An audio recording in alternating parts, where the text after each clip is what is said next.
Hello guys, welcome back to this channel. In this today's tutorial, I'm going to show you how to add and remove Instagram reel from profile grid.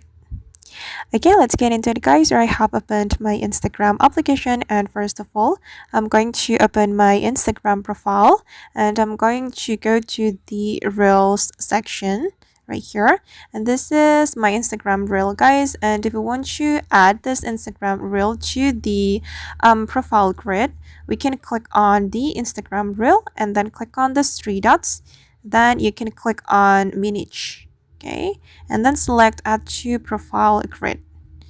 Okay, and now the Instagram reel has been added to my profile grid, and I'm going to go back and check it. Okay, this is my Instagram reel, and if we want to remove it from the profile grid, we just need to click on it and then click on these three dots, then you can click on remove from profile grid and click on remove.